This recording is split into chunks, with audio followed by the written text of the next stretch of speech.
Good evening class. स्वागत है आपका हमारे इस यूट्यूब चैनल पे अतुल एजुकेशन पॉइंट पे। देखिए आज का हमारा जो टॉपिक रहेगा सिंथेसिस का।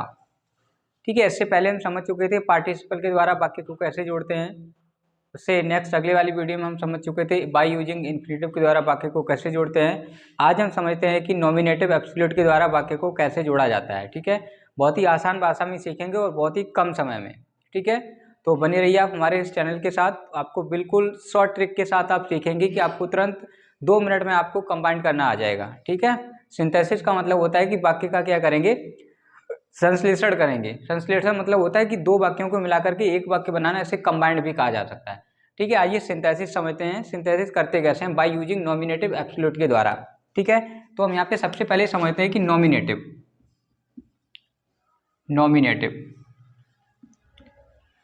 देखिए नॉमिनेटिव होता है, इसे दूसरी भाषा में आप कहे तो इसे, जैसे आपने पिछले वाले वीडियो में हमने आपको पढ़ाया था कि केस कारक होते हैं, वो 4 प्रकार के होते हैं। Nominative case, objective case, vocative case और पजेसिव केस। तो नॉमिनेटिव को ही आप सब्जेक्टिव केस भी कह सकते हैं। तो इसकी हिंदी में अगर बात करेंगे तो इसको बोल देंगे कर्ता।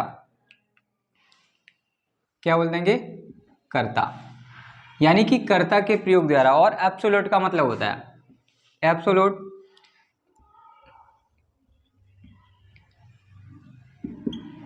का मतलब होता है स्वतंत्र, यानी कि कर्ता को किस प्रकार से स्वतंत्र करके हम वाक्य को जोड़ेंगे। यानी कि कर्ता को स्वतंत्र करके किस प्रकार से हम वाक्य को जोड़ेंगे, इसके बारे में हम चर्चा करते हैं। ठीक है, तो आप हमारे इस चैनल के साथ बने रहें। आपको निश्चित तौर पर एक अलग से पहचान, यानी कि अलग से आपको नॉलेज मिलेगी। कहा जाता है कि कुछ तो फर्क होता है भटकाव और ठहराव में, ठहराव में। ठीक है, तो इसी मोटिवेशन के साथ शुरुआत करते हैं कि नॉमिनेटिव का मतलब होता है कर्ता, एब्सोल्यूट का मतलब होता है स्वतंत्र। कर्ता को स्वतंत्र करके हम वाक्य को कैसे जोड़ते हैं। ठीक है, तो आइए सबसे पहले हम समझ देते हैं कि मान लीजिए प्रथम सेंटेंस का सब्जेक्ट, ये आपके सेंटेंस है, यानी कि 2 सरल वाक्यों को मिलाकर के एक सरल वाक्य बनाना। अब आप यहाँ पे ये समझ लीजिएगा, प्रथम वाक्य का सब्जेक्ट द्वितीय वाक्य का सब्जेक्ट, यानी कि प्रथम वाक्य का सब्जेक्ट और द्वितीय वाक्य का सब्जेक्ट कैसे होंगे, नॉट इक्वल होंगे। नॉट इक्वल का मतलब होता है समान नहीं होंगे।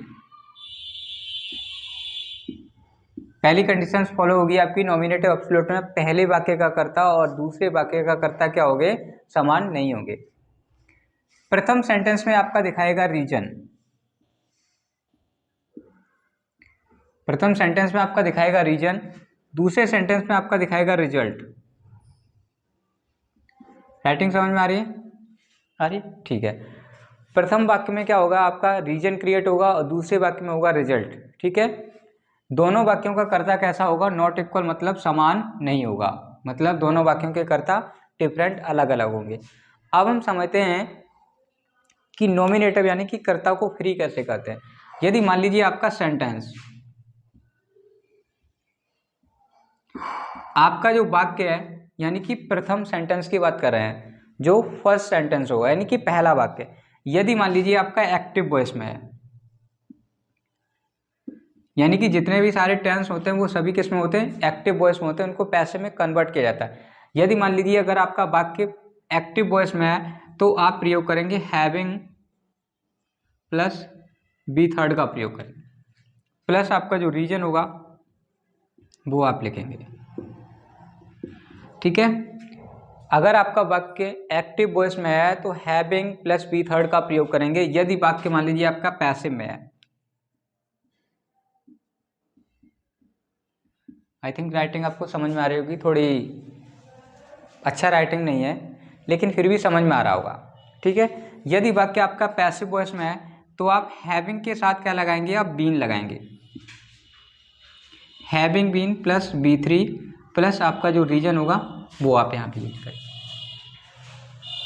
यदि आपका वाक्य एक्टिव वॉइस में है तो हैविंग प्लस बी थर्ड का प्रयोग करेंगे। यदि वाक्य आपका पैसिव वॉइस में है तो हैविंग के साथ बीन का प्रयोग करेंगे और मैन वर्ब की थर्ड फॉर्म का प्रयोग करेंगे।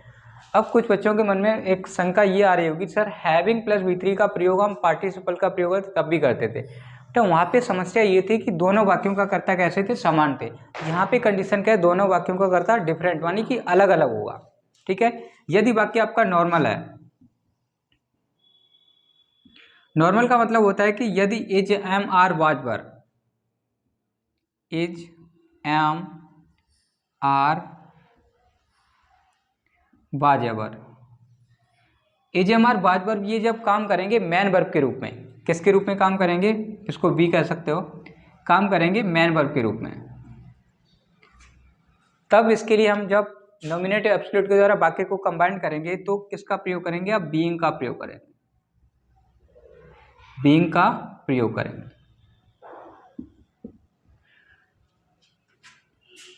अब एक प्रॉब्लम ये आती है यहाँ पे कि सर हम जिस कर्ता को फ्री करेंगे, ठीक है, तो वो कर्ता कौन सा होगा। देखिए जिसमें रीजन क्रिएट होगा, जिसमें कारण होगा, उस वाले वाक्य में हम क्या करेंगे, हैविंग, हैविंग बीन और बीइंग का प्रयोग करेंगे। तो आइए बहुत ही आसान भाषा में एग्जाम्पल हम लेते हैं। यहाँ पे पहला जो सेंटेंस होगा आपका, यहाँ से दिख रहा है, ठीक, the teacher left the class, the teacher left the class. अगला सेंटेंस है the boys made a noise. देखिए ये आपका एक दो सेंटेंस हो गए, यानी कि दो सरल वाक्यों को मिलाकर के एक सरल वाक्य बनाना है बाय यूजिंग नॉमिनेट एब्सोल्यूट का प्रयोग करके। अब यहाँ पे देखेंगे कंडीशन फॉलो हो रही है, पहले वाक्य का कर्ता द टीचर, दूसरे वाक्य का कर्ता द बॉयज नॉट इक्वल, यानी कि बराबर नहीं है, तो हम यहाँ पे फॉलो कर सकते हैं आप नॉमिनेटिव एब्सोल्यूट का प्रयोग करके, यानी कि कर्ता को स्वतंत्र करके। अब सबसे पहले पहचानेंगे वाक्य आपका ये एक्टिव वॉइस में पैसिव वॉइस में, तो यहाँ पे देखेंगे सेकंड फॉर्म लगी है, सेकंड फॉर्म मतलब B2 का प्रयोग है, B2 का प्रयोग दिया गया, अर्थात कह सकते हैं कि पैसिव वॉइस में हमेशा मैन वर्ब की थर्ड फॉर्म लगी होती है, तो ये वाक्य एक्टिव वॉइस में है। एक्टिव वॉइस में होगा तो हम किसका प्रयोग करेंगे, हैविंग प्लस B3 का प्रयोग करेंगे। अब यहाँ पे रीजन है the teacher left the class, यानी कि कारण क्या है कि अध्यापक ने क्लास को छोड़ा। रिजल्ट क्या मिला, the boys made a noise, यानी कि परिणाम यह है कि बच्चों ने क्या किया, शोर मचाना प्रारंभ कर दिया। तो इसको किसका, हैविंग का प्रयोग करेंगे। तो इसको जब सिंपल सेंटेंस बनाएंगे तो ये हो जाएगा the teacher having, main verb की third form left, left the class, comma लगाएंगे और शेष सेंटेंस को जोड़ देंगे, the boys made a noise. देखिए बहुत आसान भाषा में आपको समझ में आएगा। यदि वाक्य आपका एक्टिव वॉइस में है तो आप हैविंग प्लस B3 का प्रयोग करेंगे, यदि पैसिव वॉइस में होगा तो आप हैविंग के साथ किसका प्रयोग करेंगे, बीन का प्रयोग करेंगे। तो आइए हम समझते हैं कि पैसिव वॉइस में होगा तो हम क्या करेंगे। देखिए दूसरा सेंटेंस, दूसरे सेंटेंस का आपका पहला जो भाग होगा, the captain was killed, full stop, the army ran away. ये थोड़ा डार्क नहीं है, फिर भी आपको दिख रहा होगा आसानी। ठीक है, हम इस सेंटेंस को समझते हैं कि द कैप्टन वाज किल्ड, यानी कि कैप्टन मतलब होता है कि उस आर्मी का पूरा कप्तान, वाज किल्ड मारा गया, यानी कि बाज लगाया उसके बाद मैन वर्ब की थर्ड फॉर्म लगी। ये सेंटेंस आपका पैसिव वॉइस में होगा।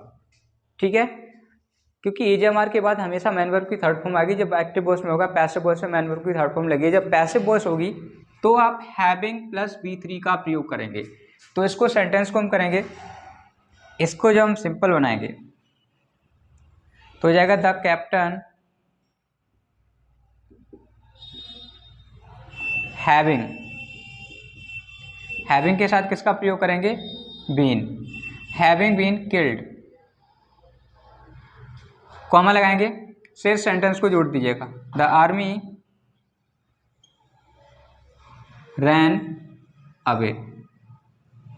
ये देखिए कितनी आसान भाषा में आपको समझ में आ गया है कि अगर आपका वाक्य पैसिव वॉइस में होगा तो क्या करेंगे, हैविंग प्लस बीन का प्रयोग करेंगे। यदि एक्टिव वॉइस में होगा तो सिर्फ और सिर्फ हैविंग का प्रयोग करेंगे, मैन वर्ब की थर्ड फॉर्म। यदि पैसिव वॉइस में होगा तो हैविंग के साथ मैन वर्ब की, हैविंग के साथ बीन लगाएंगे, मैन वर्ब की थर्ड फॉर्म का प्रयोग करेंगे। ठीक है, यहाँ तक आपको दिखाई देगा। ठीक है, अगला तीसरा समझते हैं। यदि वाक्य आपका नॉर्मल होगा, नॉर्मल मतलब एजएमआर वाज वर्ब किसका काम करेंगे, मैन वर्ब का काम करेंगे।